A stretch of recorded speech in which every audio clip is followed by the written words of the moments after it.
Happy వార్తానా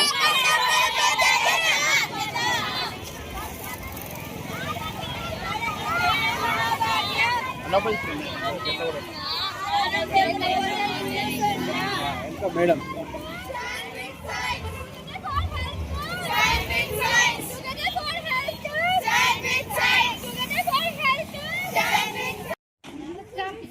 This side, some of you come this side also. Come this side, Niharika. అందరికీ నమస్కారం అండి. మేము Father Colombo College of Nursing నుంచి first year విద్యార్థులు.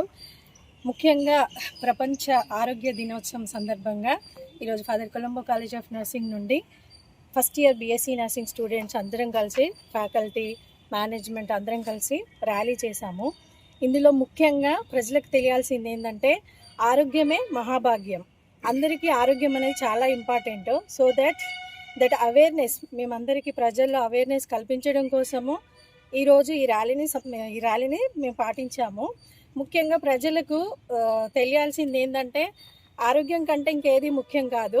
So ఆరోగ్యంగా మనం ఉండాలి అంటే మంచి అలవాట్లు నేర్చుకోవాలనేది చాలా ముఖ్యము. మంచి అలవాట్లు అంటే ముఖ్యంగా చాలామంది బానిసలు అవ్వడం, లైక్ డ్రగ్ అడిక్షన్, దెన్ మందు తాగడము, like some different things they are addicting, so that they have to remove. So for that, what are the diseases they are going to have related to the heart conditions, kidney conditions, then cancer, అనేక రకమైన అనారోగ్యాలకు గురి అవుతున్నారు. So దాని గురించి students BSc nursing students awareness programme conduct చేశారు. దాంట్లో వాళ్ళకి communicable diseases అంటే ఏంటి, నాన్ కమ్యూనికేబుల్ డిసీజెస్ అంటే ఏంటి, వాటి గురించి ప్రత్యేకంగా అవగాహన పెంచడం కోసము విద్యార్థులందరం కలిసి ఈరోజు మేము ర్యాలీ పాటించాము.